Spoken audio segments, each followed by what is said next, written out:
arriving with your open hearts and open minds. My name is Leah Penniman. I use all pronouns.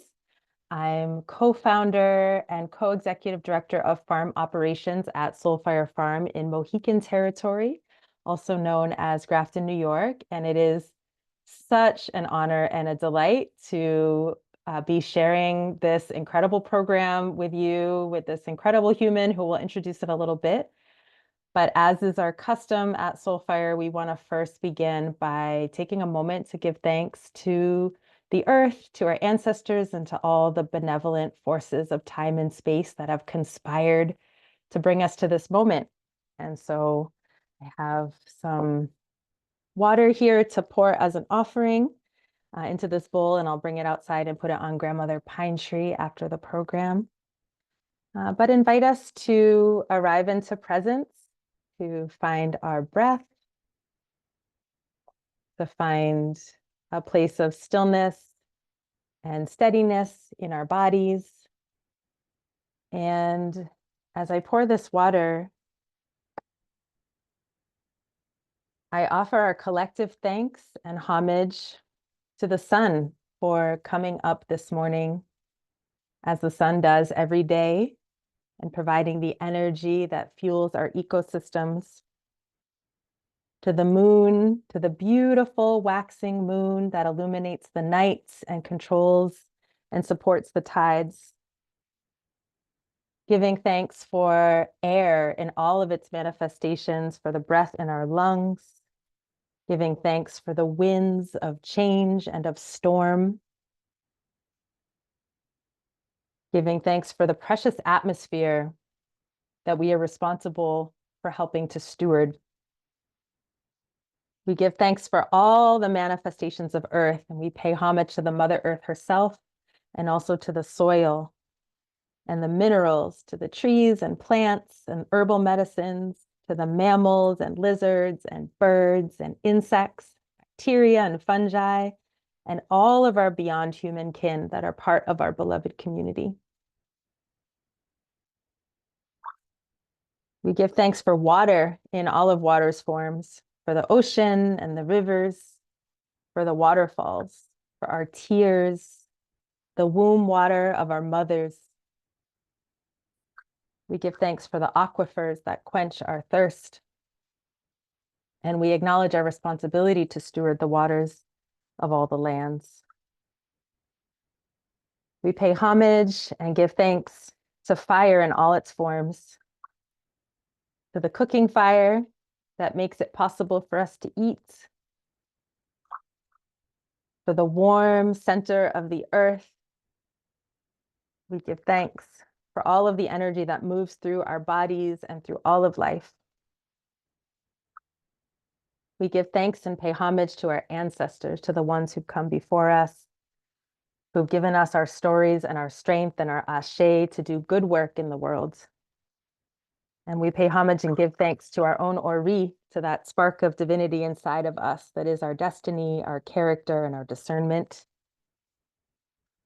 And we pay homage and give thanks to our relatives, to our parents, our siblings, our cousins and aunties and uncles, to our children, to our friends and family and coworkers, our mentors and teachers and students, and all of those members of our beloved community who've helped us on our path to our destiny. And we give thanks for all the unnamed forces of goodness in time and space that are part of this community. Ashe, ashe, ashe.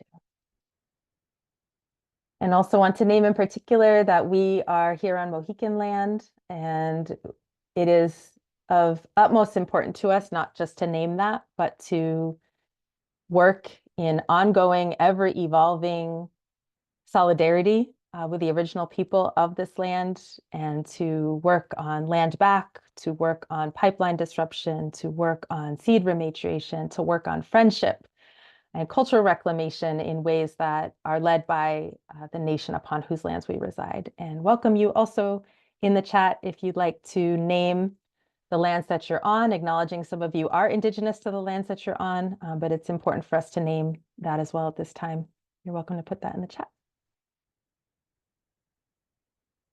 So good to be together. I'm so excited, y'all. So I'm going to read Kazu's bio or excerpt it, but I just have to say this book is so important.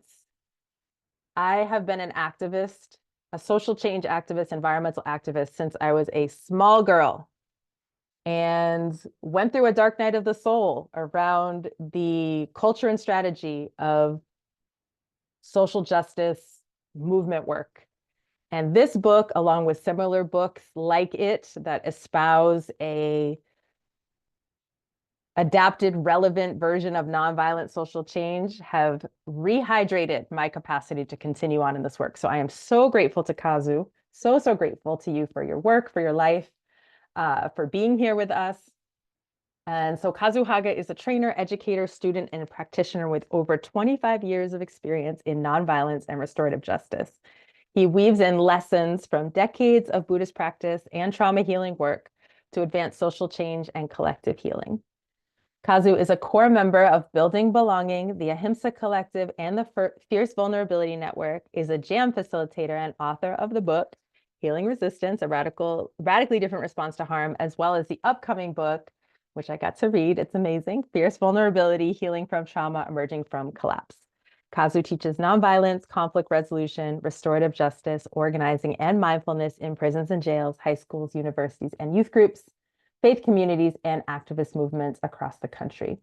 Kazu is also a parent, an avid meditator, enjoys nature, loves food, and is a diehard fan of the Boston Celtics. I co-sign that. And is a resident of an intentional community called Canticle Farm on Ohlone land, also known as Oakland, California. I will pass it over to you, Kazu. Thank you so much, Leah. Good to be with you all. Good to see all your faces, some familiar faces. I see Peter and Angela and Gopi, who I haven't seen in so many years. I think I saw Rachel's face earlier, so really great to be with you all. For those of you that I haven't met, yeah, my name is Kazu Haga. I use he, him pronouns, and as Leah shared, I am calling in from Oakland, Lejano Lonely Land. And yeah, I am like many of you all, a practitioner and just trying to figure out how to do life and community and relationships better every day. Oh, and Elizabeth, what's up? A lot of people that I haven't seen in a while, so really great to see you all. Yeah, I'm on the path, just like everyone else, just trying to figure this thing out called life, trying to remember what it means to be in right relationship with myself and with Earth. A lot of what we're going to be talking about today does come from the book Fierce Vulnerability, which will be released March 25th. I just want to put a link in the chat there. And I will share a code that my publisher just shared with me with Leah, and maybe you can send it out in the follow-up email where you can get, I think it's like 20% off of pre-orders or whatever. I'm a terrible self-promoter marketer, so I'm really bad at these things. But yeah, there's a promotion code, so I'll make sure you all get access to that. But before we get into it, I just wanted to give ourselves just a few more minutes to sit silently and check in with ourselves.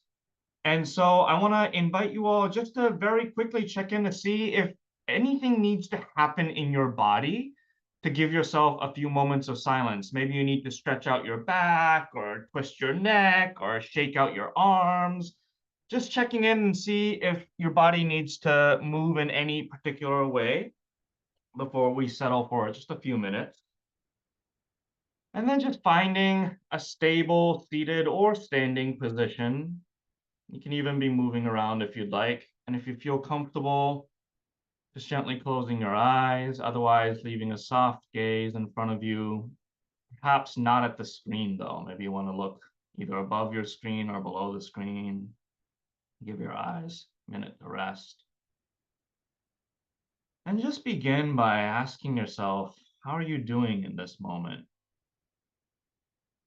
And just this question of how are you is something that we ask and get asked multiple times throughout the day, but most of the time we don't really mean it. We don't really give ourselves an opportunity to ask ourselves how we're actually doing. Question sometimes feels like a meaningless ritual that we do out of habit. So taking this moment to actually ask yourself, in this exact moment, how are you doing in your body? Not how were you doing 5 minutes ago as you were preparing to get on this call. Not how were you doing when you woke up this morning, or how did you feel when you went to bed last night.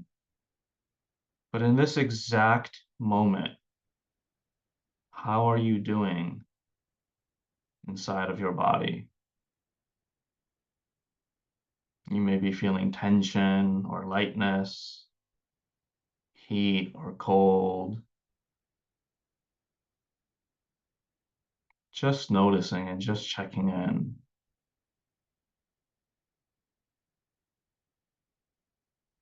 And then gently expanding your awareness from your body to your relationships, to your community.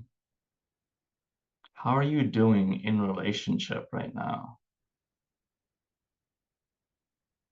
What are the relationships that give you joy? The relationships that need tending? The relationships that need to be celebrated more?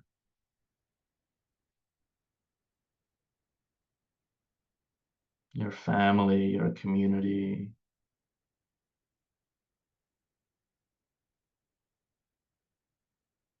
How are you in relationship in this moment?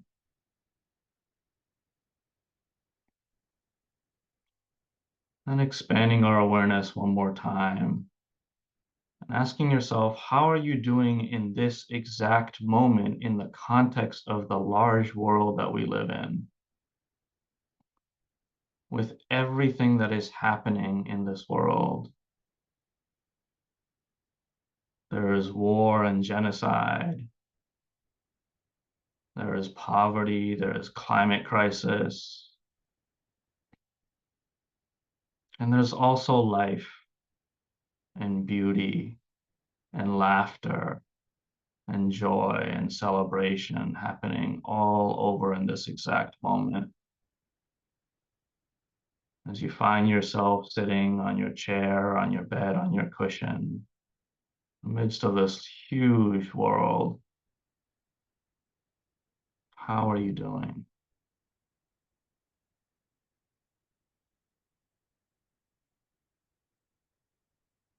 Maybe mixed, fear and anxiety mixed with inspiration, celebration,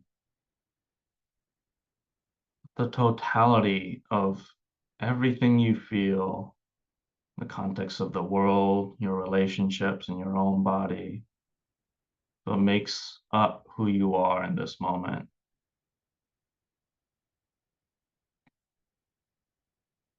Knowing that there's space in your body to be with all of it, to welcome all of it. And if you notice fear creeping up, or agitation creeping up, tension creeping up,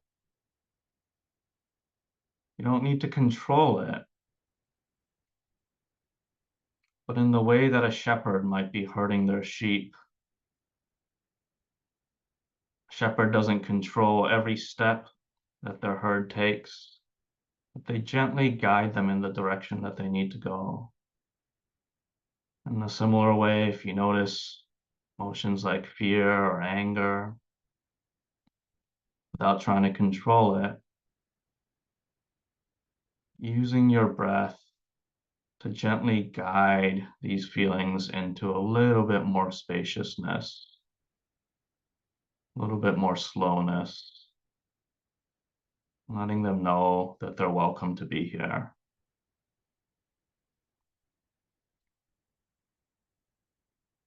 And see if it shifts a little, just letting it know that it's welcome. Your anger is welcome. Your fear is welcome. Your grief is welcome. You have space in your body for all of it.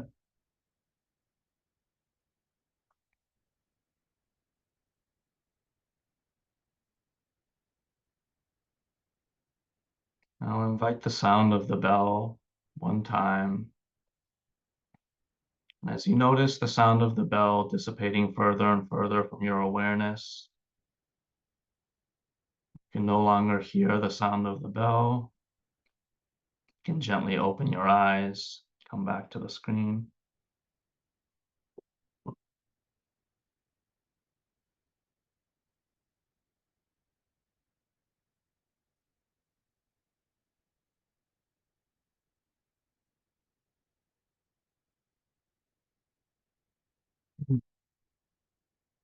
Taking one more deep breath with an audible sigh if that feels supportive.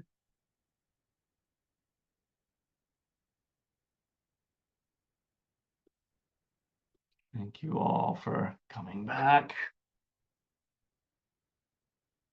I'm aware these days of yeah, not just the beauty that's always present, but I feel like every time I look out into the world these days, it's so easy to enter a state of panic.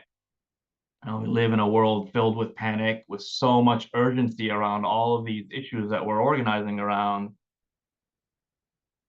And it's easy for that panicked energy in the world and that urgent energy to enter into us. And then we enter a state of panic. And now we're responding to the panic of the world from our place of panic. And we're only adding more panic to the world. And that's not a situation that is conducive to healing, right? And one of the quotes that has been repeating in my mind a lot lately, ironically, comes from the US Navy SEALs. And, we all have our feelings about the US military, I'm sure, but they teach their soldiers that flow is smooth and smooth is fast.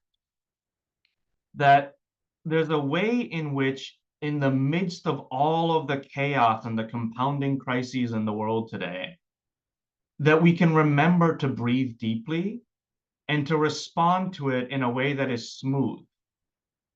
And somehow that might actually be more efficient than trying to rush and to think of all of the things that we need to do and to think of the most strategic response and just remembering to breathe. I have a friend, Emma, who's a nonviolent direct action trainer, and she always teaches people that there's always time to take a breath. That even when a riot police officer is running towards you with the baton, there's still time to take a breath. And I think that's a lot of what fierce vulnerability is about, is learning to breathe in the midst of all of this chaos so that our responses to the chaos can come from a little bit more of a skillful place. And so I want to share some thoughts that come from the book, and then we'll enter into some breakout spaces, and then we'll have a lot of time at the end for discussion, which I'm really looking forward to. So I'm just going to go ahead and share my screen here. I'm sure many of you are familiar with this tool. This is a tool that was developed by an educator named Carl Runk called the Zones of Comfort. And he says that most of the time, most people, we spend our days in what he calls the comfort zone, which is where our emotions are regulated, our breathing is deep, our prefrontal cortex is connected, and it's a good place to be, right? By definition, it's comfortable. But it's not where growth happens. Growth happens in what he calls the stretch zone. And the stretch zone, by definition, is a little bit uncomfortable, right? Perhaps you're being challenged by a new perspective. Perhaps you're talking about something that makes you a little bit uncomfortable. Perhaps you're in a conflict with somebody. But this is where growth happens. It is where learning happens. One of the key things about the stretch zone is that it's a little bit uncomfortable, but you're still able to take in information, right? You're still able to be in dialogue with another person and consider different perspectives.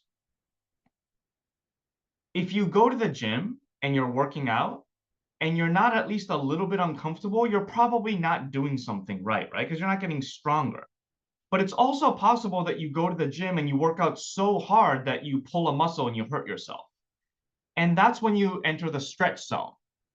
I'm sorry, the panic zone. The panic zone is when your emotions are completely unregulated.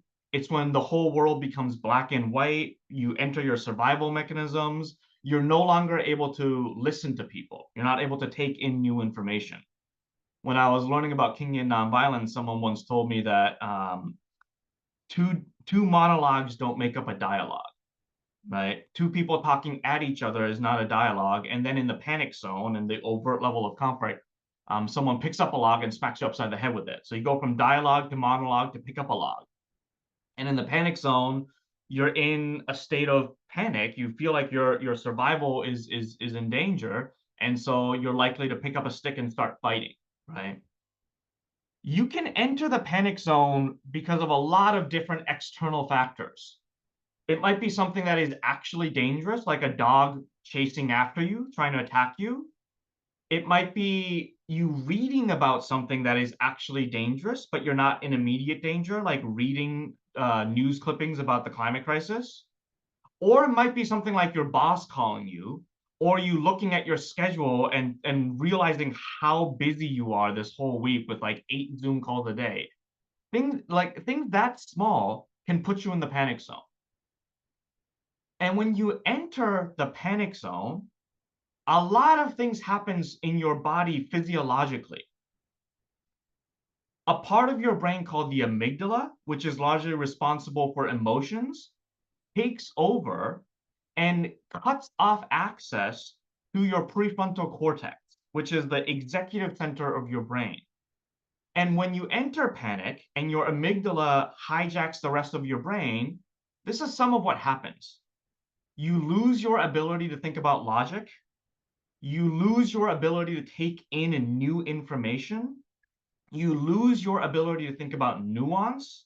You become hyper reactive, hyper vigilant, because your ability to think about nuance, your ability to think about logic, your ability to think about long-term consequences and visioning and creativity, all of that happens in the prefrontal cortex, which is not available to you when you are in panic.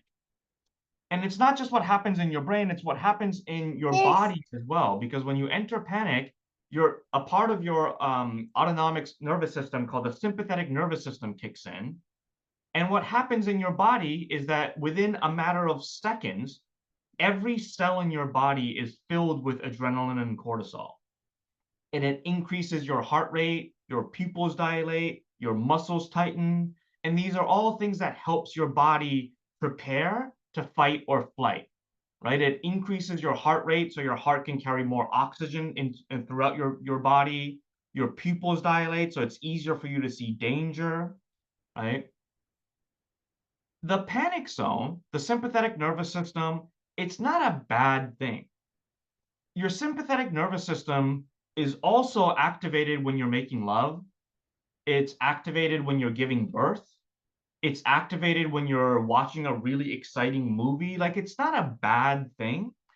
But at the same time, it has a very specific purpose, and it's not always helpful. It's not always skillful, depending on what you want to be doing. And I think it's really important for all of us to understand a little bit of the physiology of what happens in our body when we're in panic, because we live in a world of panic. And essentially, what happens when we enter our panic zone is our ability to practice nonviolence is hijacked. Our ability to have empathy for other people, our ability to try to understand another person's perspective, our ability to hold on to concepts like interdependence, none of those are available to us because all of that happens in the part of our brain that gets cut off when we are in panic. I want to switch gears a little bit and talk about one of my favorite subjects, fractals. Fractals, as many of us know, are these patterns that kind of repeat itself over and over and over again. So no matter how small of a thing you zoom into or how large of a piece you zoom out to, the pattern repeats itself so it looks the same, right? And there's lots of examples of fractals in nature, from Romanesco broccoli to nautilus seashells. Another example might be if you ever find yourself driving along a highway in like a dry area, you might see these little things called dust devils, which happens when hot air and cold air mix, right? It creates something like a small tornado. And if you zoom out of the fractal, an actual tornado creates the same shape, right?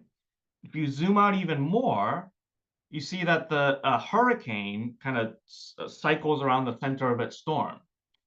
And you zoom out even more and you look at how planets rotate around its sun. And you zoom out even more and you look at how a galaxy rotates around the center of its axis.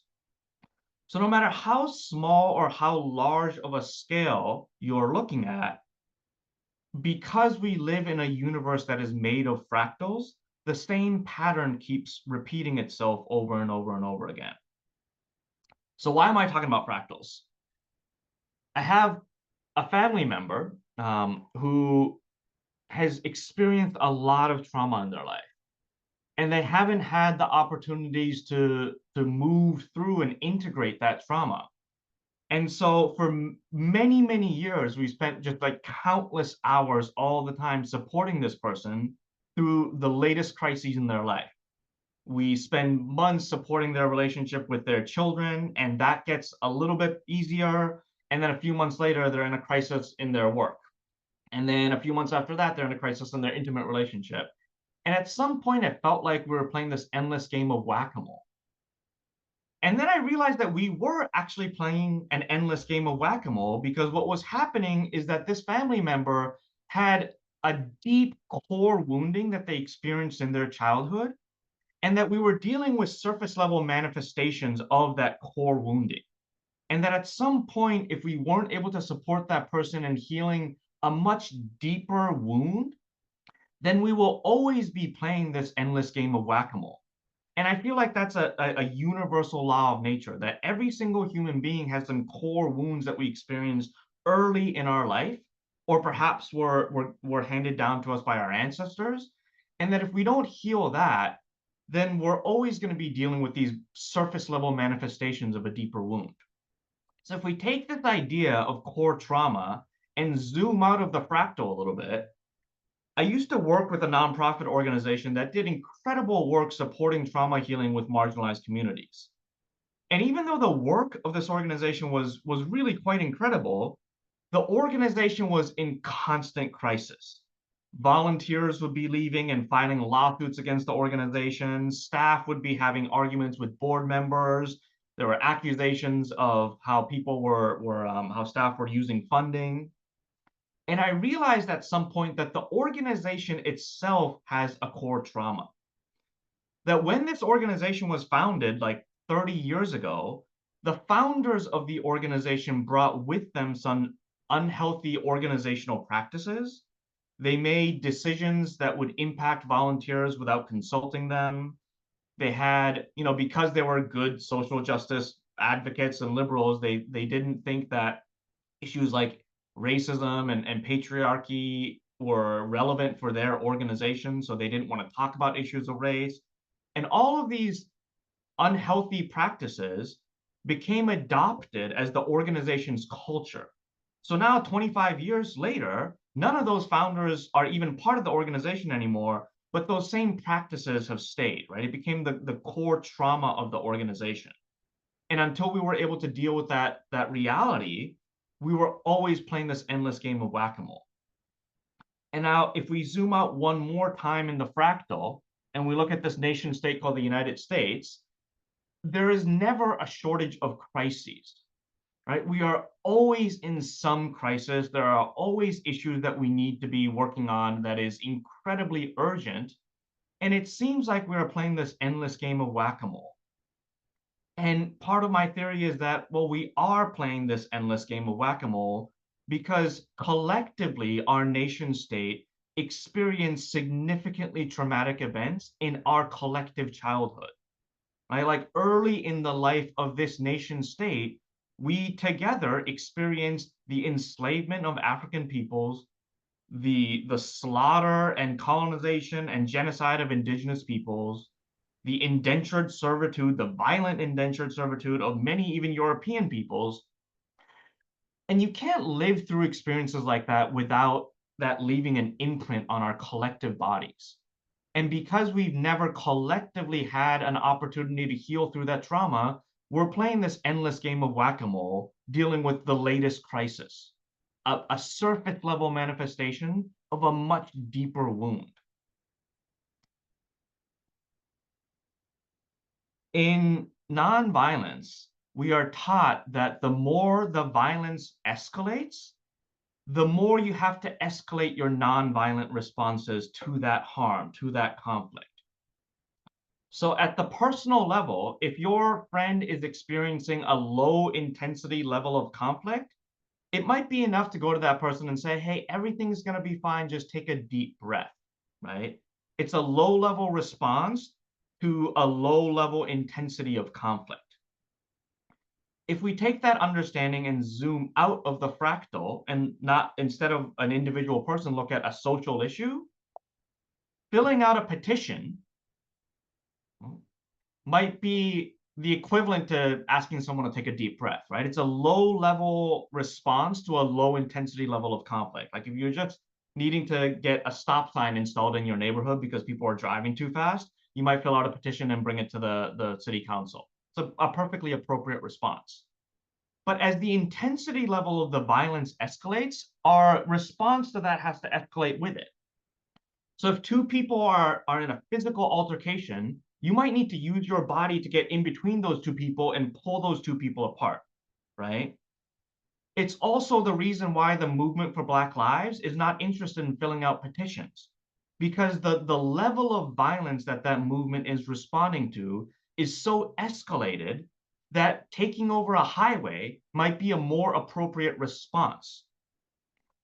But in my years and decades of doing nonviolent resistance work, one of the things that I realized and I've seen time and time again is that as we escalate the tactics that we use in nonviolent resistance, we also escalate polarization.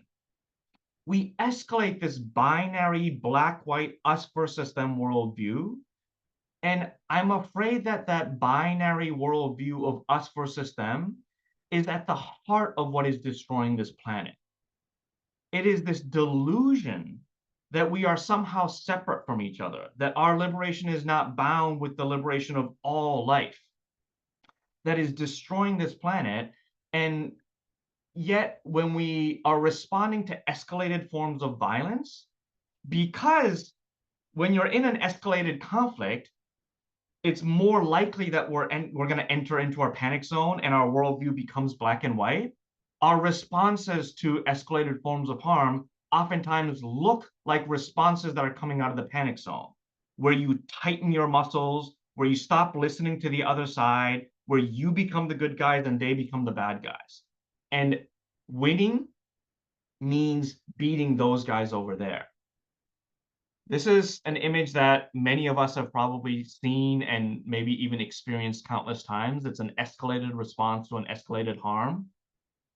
I want to be very clear as we look at this image that I'm not criticizing these activists who had the courage to come face to face against state violence. This is a protest that happened in Puerto Rico against austerity measures when the government was cutting funding to all sorts of resources that communities need to survive. I do want us to notice what happens in your body as you imagine yourself in this scenario. I know for myself, if I imagine myself in this scene, my body tenses up, right? My muscles tense, my breathing becomes shallow. And again, those are all signs of a panic zone response. If we zoom into the fractal and look for an image that might be analogous to this image at the interpersonal level, it might look something like this, right? Like a boss arguing with his employee. Again, very black and white, very obvious that they're not in dialogue. And healing looks very difficult to find in this image. At the same time, this famous image of Aisha Evans, who was at a Black Lives Matter protest following the murder of Alton Sterling, also an escalated response to an escalated harm. She was also occupying a street, facing arrest, facing riot police. And yet when I look at this image and listen to my body, something different happens. I don't tighten in the same way. And if we look for an image that is analogous to this image at a smaller scale of the fractal, it might look something like this. This is a restorative justice dialogue that happened between the man on the left, Donald Lacey, and the man on the right, who is the man that is responsible for taking the life of Donald's daughter. They came together in a restorative justice dialogue because they were ready to heal, right? And it's also an escalated response to an escalated harm. These kinds of dialogues take oftentimes years to prepare for, and a lot of bureaucracy with the state, but also just a lot of emotional preparation, right? It is an incredibly escalated response to an escalated harm. But I get the sense that these two images create more opportunities for healing, even though it's also a response to an incredibly escalated harm. And so some of the questions that I'm asking in fierce vulnerability that we have been experimenting with in fierce vulnerability is how do we escalate our tactics and shut down injustice while doubling down on relationships and opening up opportunities for healing? I know that a lot of activist communities move with this energy over here to shut things down, but I've come to understand injustice not as a political issue, but injustice as a manifestation of collective trauma. And if we can understand injustice as a manifestation of trauma, then can we build movements that understand that we can't shut down injustice any more than we can shut down trauma? Like you can't go to traumatized people and point our fingers and say, stop doing that, right? If our intention is healing, rather than shutting things down, we actually need to open things up. And so how do we maintain our commitment to using tactics that may require us to shut down a highway or shut down a government building, but move with the spirit of we're actually here to open things up? What does that look like? How do we hold the dignity of all people, even in the cases of the most extreme harm? I've been thinking about this a lot, as we are a couple of months away from inauguration.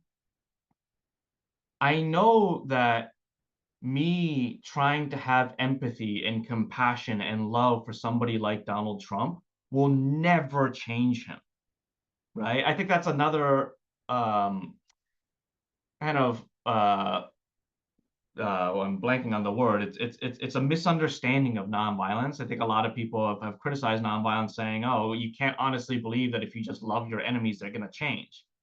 I've almost never heard a serious practitioner of nonviolence claim that that's what nonviolence is about. That if we just love someone hard enough, that they're magically going to change. If I'm part of movements that have a commitment to upholding the dignity of Donald Trump, that will never change him. But it does do something to me. When I walk through the world, reminding myself that every single human being, no matter how much harm they have caused, is part of my family, that I am interdependent with them. It does something to change me, and that does matter, right? So how do we build movements where we may be responding to people who are responsible for extreme harm while remembering that until they are liberated, ultimately I will not be liberated? How do we honor our anger but lead with impact?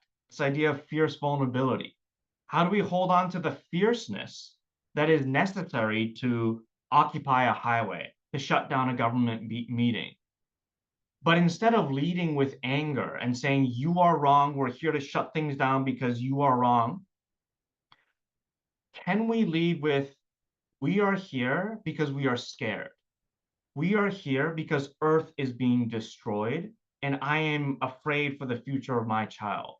We are here because I am saddened about the pollution that is happening on this river. Or, like, can we lead with our vulnerability as our weapon? And what is the work that we need to do in our own communities to prepare ourselves to do this work, right? Like, if I'm going into direct action spaces, trying to lead with my vulnerability, I'm putting myself at risk to be re-traumatized. If I am expressing my vulnerability and my pain for the world and then in response to that, I get tear gassed, it could be re-traumatizing. So what's the work that I need to do to prepare myself to lead with impact, to lead with vulnerability, while also protecting myself? Reverend Nadia Bowles-Weber says, preach from your scars, not from your wounds. So what is the healing work that is necessary for us to do in our own communities so that we can build scars over our wounds, so that we can lead with the vulnerability that still touches, that still connects us with our emotions, with our vulnerability, while also having some layer of protection. And so I know that was a lot of words, but I'm going to stop my screen share and invite you all into some breakout rooms for about 15 minutes to engage with those questions. I actually don't remember, after all the rounds of editing that I did on my book with the publisher, I might have gotten taken out, but the first draft of the book, at least, of Fierce Vulnerability, started with the words, "I have no idea what fierce vulnerability is," and I still stand by that. The book is just an experiment and a bunch of questions about what it means to be doing social change and healing work in a time of collapse. I don't have any of the answers. I think a lot of fierce vulnerability is just about asking the right questions, accepting the reality that we don't know what it's going to take to bring healing to the world, and not being debilitated by the not knowing anyways, right? And to move forward and to try something anyways, even though we don't know the answers. And so I'm putting into the chat. Oh, wait a second. There we go. The questions. How do we escalate our tactics while doubling down on relationship? How do we hold the dignity of all people? How do we honor our anger and lead with impact? And most importantly, what do we need to do to prepare ourselves for this work? You're not going to have time to answer all of these questions. So these are just my offerings. Take it in whatever direction you want to. And then we'll come back in about 15 minutes and continue the conversation in the larger group. Stuff we should know. Yay, everyone's back. Welcome back, everyone. So we got a good amount of time now just to open it up and hear from you all. Any reflections, any thoughts? I oftentimes share, I was listening to a Dharma talk from Reverend Angel Kilda Williams once, and at the end of it, instead when we went into the Q&A, he said, all right, who's got some answers? And I love that. So any questions or answers you all may have? You're welcome to use the raised hands function, and we can see that. And if you also want to put your question in the chat and not show up on the big screen, you're welcome to do that as well. So yeah, we'd love to hear questions, answers, thoughts, reflections. What's on your heart?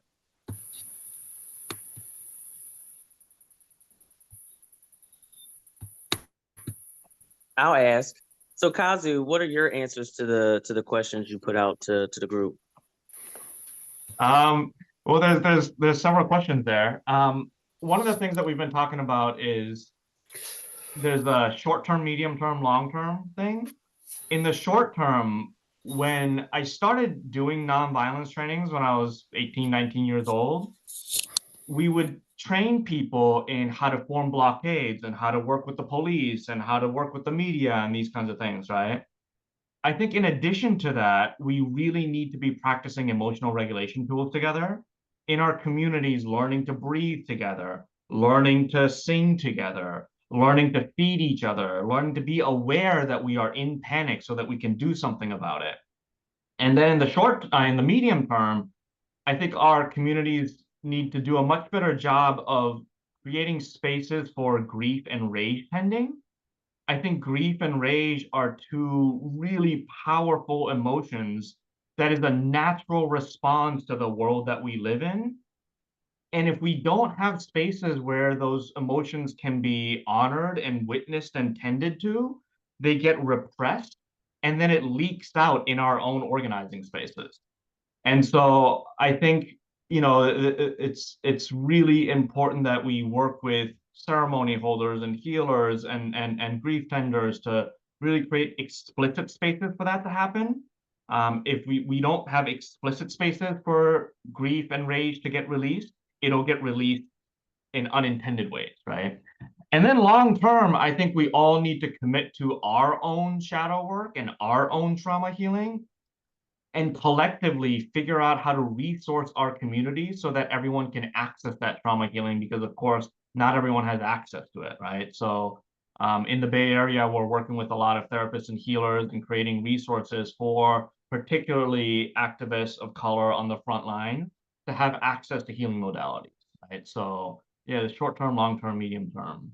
That's, I mean, there's a lot more to say to that, but No, I appreciate that. I think you summed it up really well. cool. Other thoughts?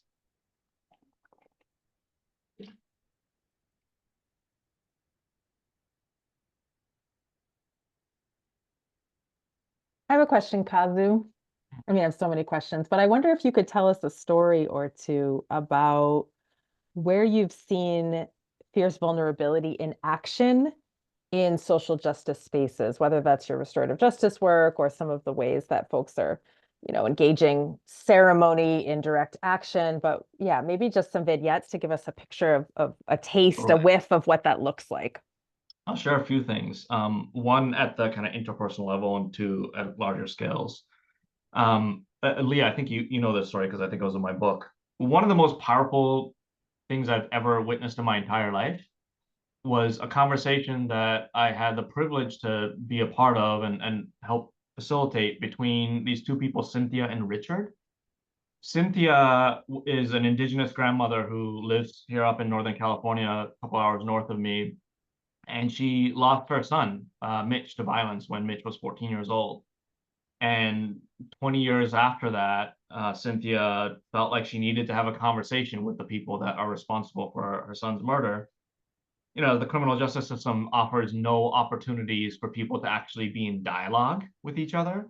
And so over all these years of court cases and all that, she's never been able to look these people in the eye and communicate anything to them. And so she reached out to the Ahimsa Collective, which is a restorative justice organization that I'm a part of, and we helped to bring her together with Richard, who's one of the men convicted of her son's murder. And we worked with both parties for about 6 months individually before we brought them together. Richard is still incarcerated. He's in old Folsom State Prison. And the day that we brought them together, I remember walking into the prison, sitting Cynthia down where the dialogue was going to happen, going around the corner to the holding tank where Richard was, and Richard was already shaking. And I sat down next to him and talked to him a little bit. And at some point, he was like, I'm ready as I'll ever be. So he stood up and he turned the corner. And at the end of the hallway, he saw Cynthia. And the moment he saw Cynthia, he just completely broke down and was just sobbing, could barely breathe. And Cynthia saw that, and she stood up and just opened her arms and embraced him in a hug that felt like it lasted like 6 hours. And then they sat down and they just talked for 8 straight hours. And there was a moment when Cynthia was holding Richard's hands, and she said, I had a dream that I needed to hold your hands because these are the hands that took my son's life away, and I need to have a different relationship with them. There's another moment when she was saying that, I remember because Mitch and Richard, they played baseball together. They grew up in the same town. And she was telling Richard, back in the days, I remember driving Mitch to all those baseball practices, and I'd always see you walking down the side of the road. And I always felt bad for you because I knew you came from a broken home, and I knew there was no one in your house that would drive you to practice. So I always felt for you. I always cared about you. And in that moment, Richard kind of broke down again. He was like, during those hard, difficult years, I felt so alone, and I felt like no one knew me, no one saw me, no one cared. And now, 30 years later, to hear from the mother of the person whose life I took that she saw me, that she cared, like lifted this burden. My friend Leonie calls it time travel empathy. When you're able to empathize about an experience that someone had 30 years ago, it can still heal this experience. And I share that because you know, in space, there is no up or down, there is no left or right. And I found that at the depth of healing work, there is no like perpetrator and victim. There's just people who have experienced harm together. And like here was Cynthia, the mother of the person who was murdered, helping to heal wounds that Richard had been carrying his entire life. And, you know, from one perspective, you could say, well, that's not fair. Richard needed to do this and blah, blah, blah.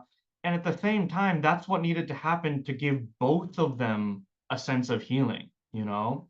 And so the fierceness and the vulnerability and the compassion that they both brought to that dialogue really allowed that healing to happen. Um, and I'll just share two other stories really quickly. Years ago, some friends of mine were part of a campaign to shut down the Atlantic Coast Pipeline in North Carolina, and they went to the governor's mansion and organized a protest where they shut down the governor's mansion.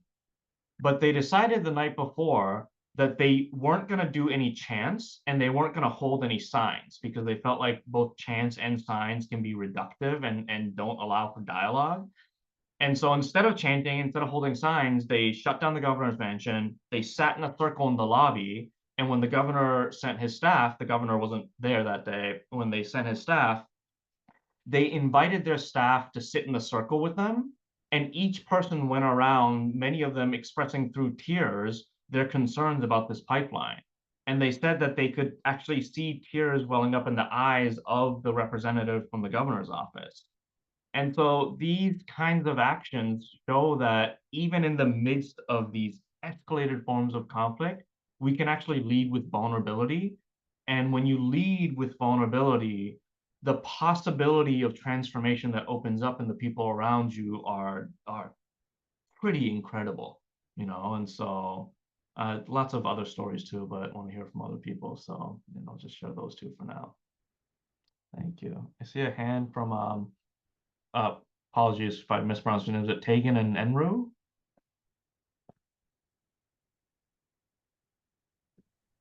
There we go. Yes, I can lower it.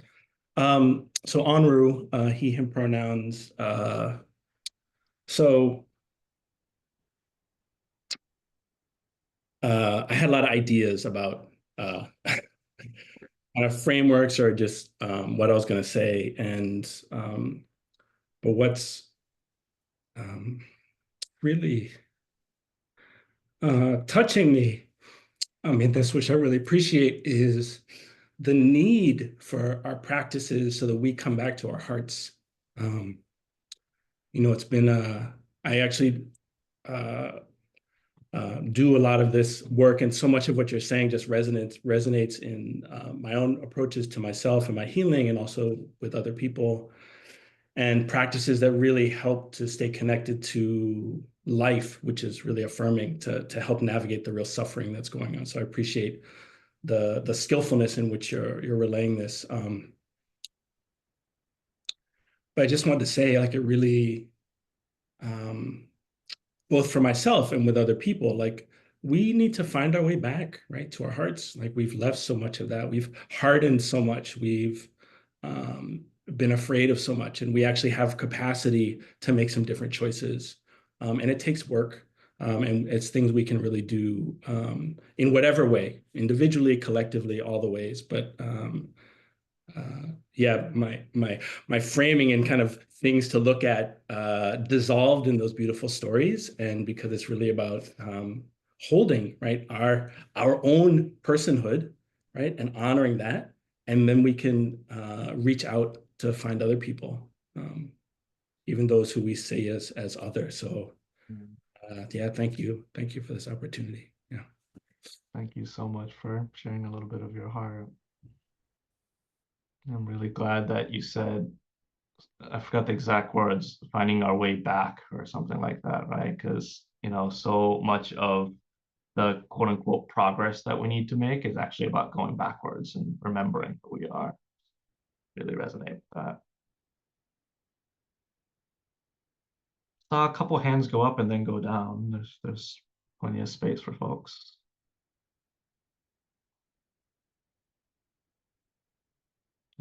as people are thinking, I'll just share. Oh, there you go.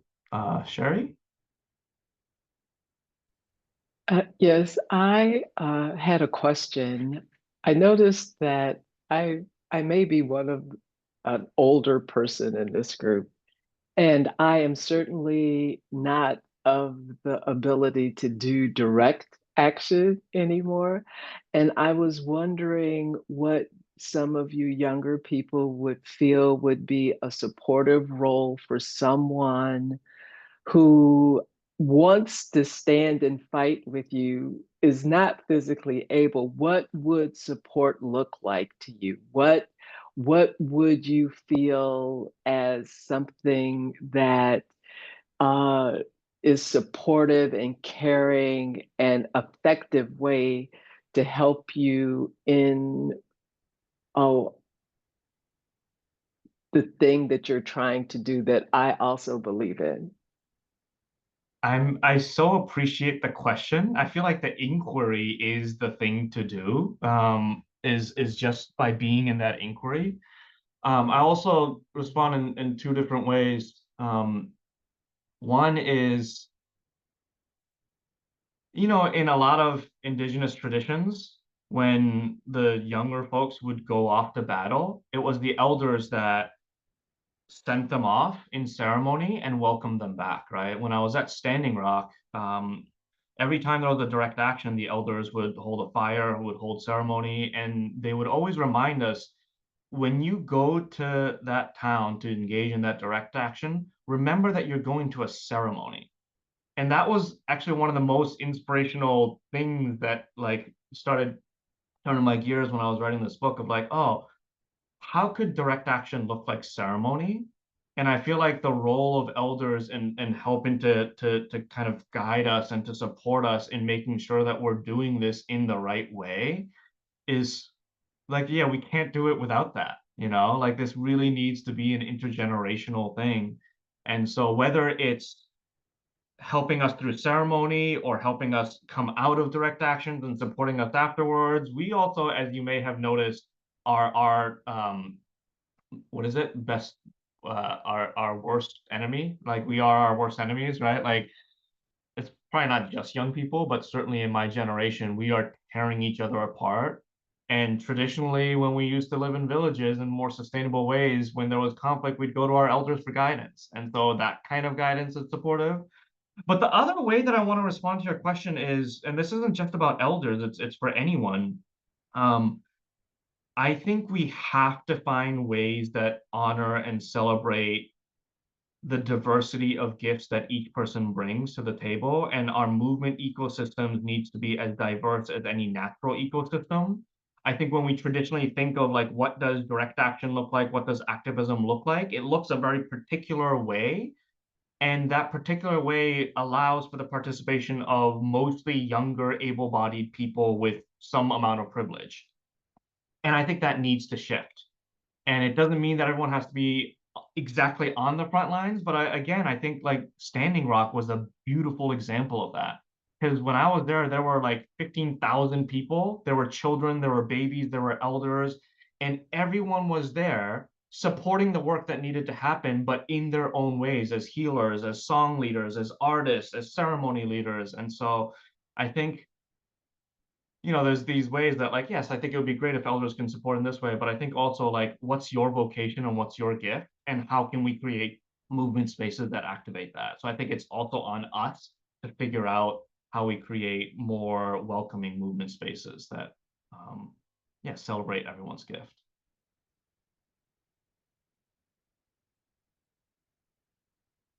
I have time for a couple more comments before I hand it off to Leah to close this out. I'll share. I said this in my group, but I just wanted to share again that I feel so incredibly grateful to you. My name is Tegan. Sorry, I use she pronouns. I'm so incredibly grateful to you for giving language and framing to some things that I have been really deeply feeling and struggling with. And in particular, this piece around holding really deep empathy not kind of addressing the polarization that happens in the way our movement spaces happen right now. And my grandparents are Holocaust survivors, and they escaped from a death camp, and I grew up hearing them tell their story. And I grew up in a very diverse community where I like deeply learned this lesson of like all of our liberations are intrinsically tied together, and seeing like all the different peoples who have survived genocides and oppressions. And I really struggle sometimes in our movement spaces with this space of polarization, and where I'm like really I like in my body feel this deep empathy for all beings and people in a way that is like overwhelming to me sometimes, and it can feel really scary to talk about that in movement spaces where it really is like a black and white or a kind of polarization framework. So I'm just incredibly grateful to the way that you phrase those questions and to us, and thinking about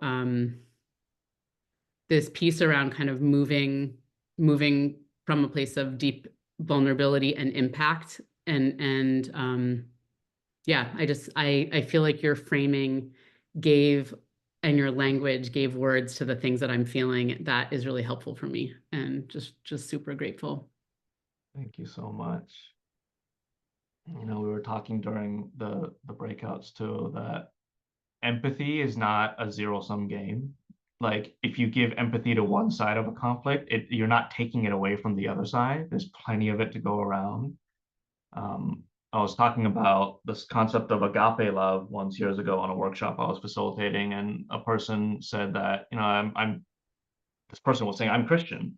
And the Christian person, to me, agape love is God's love, and God's love is infinite. It's not even on me to have to create it. It's already there. I just need to step into it, you know? And I really love that framing of agape love and empathy, that there's plenty of it to go around.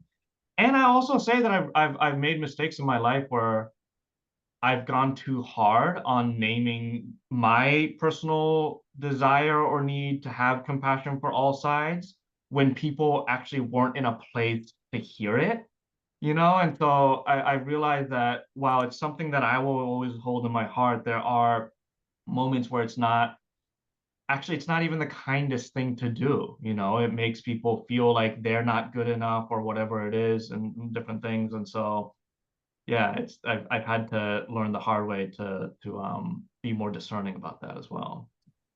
Angela. Yeah, just to add to that, there's also that piece of like understanding and having empathy for someone who's causing harm while simultaneously holding kind of the power or oppression or things they may be enacting, and that having empathy is not a forgiveness for the harm or the empathy or the behavior, and the complexity of trying to hold that in different spaces.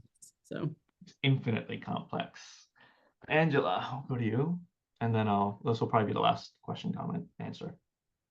Thanks, Kazu. I'm sitting with the question of, like, I can think of ways in which the work that I need to do on myself to show up with more fierce vulnerability, to show up in more vulnerable ways and not let my anger hide the pain. But I'm also thinking about the barriers and what are the containers and community that can lower the barriers so that people can show up in those ways. Do you have some guesses to that? Yeah, no, that's absolutely it. So my friend Paul Engler, who wrote the book This Is an Uprising, he's also one of the founders of the momentum tradition of organizing, which gave birth to Cosecha and If Not Now and a lot of these powerful movements. He's also a trained therapist, and he's been thinking about ways to kind of like bring to scale healing modalities within movement spaces. So how do we give just enough training to movement leaders so that they can hold space for a lot of this kind of healing work within their own movements? My partner has been doing reevaluation counseling, co-counseling for decades and decades, and it's a whole world that believes that you don't need to be a trained therapist to hold space for our healing. And so I think modalities like that getting integrated into movement spaces so that we don't have to go see a paid therapist to do our healing, but we're thinking about, as we build movement infrastructure, how are we, you know, not only training people to engage in direct action, but how are we supporting people in healing? And within the Fierce Vulnerability Network, we also have a strong commitment to an internal reparations fund, where resources can move within the network to support people, particularly of marginalized identities, in their healing as well. So much more that I could say, but I really do hope that this is just the beginning of a relationship with each of you, and yeah, hope that we can stay connected in some way. I'll send some more resources to Leah and Christina so that they can forward it to you all as well. But thank you so much for sharing this space and time with us today, and hand it back to Leah. Thank you so much, dear Kazu. Can we come off mute and just give a collective out loud thank you to Kazu? Thank you so much. Thank you. Thank you. you. Kazu. Kazu. Thank Yay. you. And so before we close, I'm going to close with a poem, and just want to make a couple of announcements. One is that the recording for tonight will be sent out to everyone who registered, so you can watch again and again and take notes and share. Also, Kazu has generously agreed to come to Soulfire Farm in the spring to do an in-person full-day workshop that will be on April 18th. So if you are not already on the Soulfire Farm mailing list, please go to soulfirefarm.org and sign up so that you get information when registration opens, because we would love to continue the conversation. And we will also send out information about how to purchase Kazu's forthcoming book, Fierce Vulnerability, with the generous discount code. And if anyone wants to be nerdy and talk about either both of the books or these concepts, you're in good company. So let's continue to be in touch and see if we want to, get together and keep this brainstorm going. And so with that, I'm going to read this beautiful poem by Danusha Lameris called Nothing Wants to Suffer. Nothing wants to suffer, not the wind as it scrapes itself against the cliff, not the cliff being eaten slowly by the sea. The earth does not want to suffer the rough tread of those who do not notice it. The trees do not want to suffer the axe, nor see their sisters felled by root rot, mildew, rust. The coyote in its den, the puma stalking its prey, these two want ease and a tender animal in the mouth to take their hunger.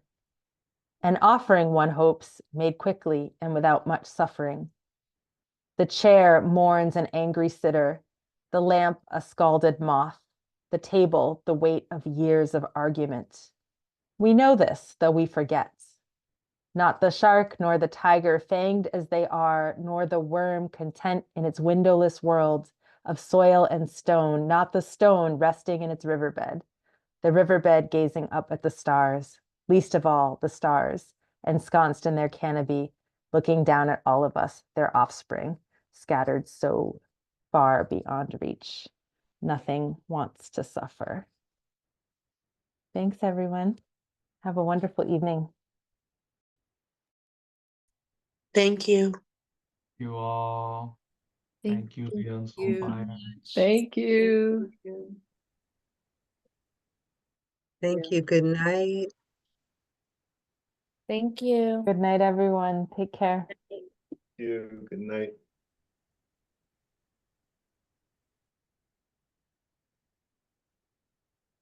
Thanks.